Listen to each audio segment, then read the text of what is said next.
कौन था वो बालक जिसने अपने बचपन में ही पहचान लिया था जीवन का रहस्य?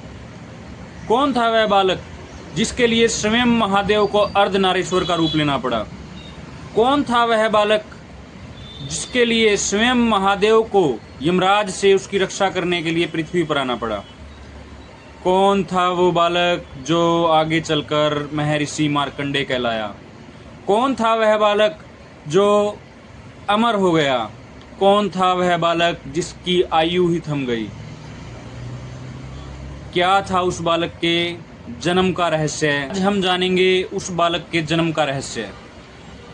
महादेव के एक परम भक्त थे महर्षि मार्कंडू, जो बहुत विद्वान थे, जो बहुत ज़्यादा तपस्वी थे, बहुत ज़्यादा दयालु थे। उनके पास सभी सुख थे, लेकिन एक दुख उनके जीवन को भी खाए जा रहा था।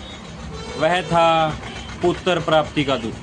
जी हाँ, महर्षि मार्कंडू का कोई संतान नहीं थी, जिसके लिए उन्होंने और उनकी पत्नी ने निश्चय किया कि वे महादेव की तपस्या करेंगे, और उन्होंने घोर तपस्या आरंभ की।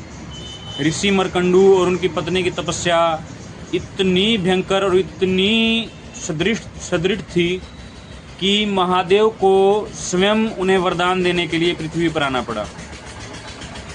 जैसे ही महादेव पृथ्वी पर प्रकट हुए, उन्होंने महर्षि से पूछा, हे महर्षि, मांगो, क्या वर मांगते हो? तो महर्षि ने कहा, हे प्रभु, आपसे कुछ नहीं छिपा है, हमें पुत्र प्राप्ति का वरदान दीजिए। तब महादेव ने कहा, हे महर्षि, मैं तुम्हें दो ऑप्शन देता हूँ। एक साधारण पुत्र जिसकी आयु लंबी होगी।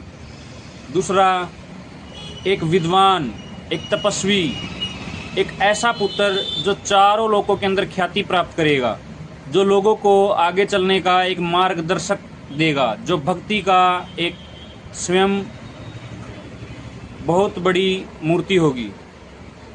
कुछ देर सोचने के बाद महर्षि और उनकी पत्नी ने कहा, हे प्रभु, हमें ऐसे पुत्र का वरदान दीजिए जिसकी आयु चाहे छोटी हो, लेकिन उसका जीवन बहुत ज़्यादा महान हो। तो महादेव मुस्कुराए और उन्होंने महर्षि को तथा आस्तु कहा और वहाँ से अंतर्ध्यान हो गए। कुछ समय बाद महर्षि के घर में एक बालक का जन्म हुआ, जो बहुत ज़्यादा तेजस्वी था, बहुत उसके चेहरे पर तेज था। उसके होते ही मानो चारों ओर खुशियों की लहर दौड़ गई महर्षि के घर के अंदर। वो बालक जैसे जैसे थोड़ा बड़ा हुआ, वह परम बहुत बड़ा शिव भक्त बना, जो हर वक्त सिर्फ और सिर्फ भगवान शिव के शिवलिंग की पूजा ही करता रहता था। उसे संसार का कोई मोह नहीं था, माया उसे बांध नहीं पा रही थी। लेकिन महर्षि के मन में एक खटक थी। महर्षि को पता था कि इसकी आयु केवल 16 वर्ष है। तो किस तरीके से यह 16 वर्ष का बालक आगे चलकर अमर हो गया?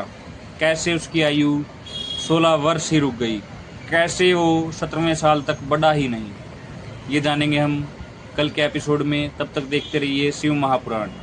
हर हर महादेव, हर घर महादेव।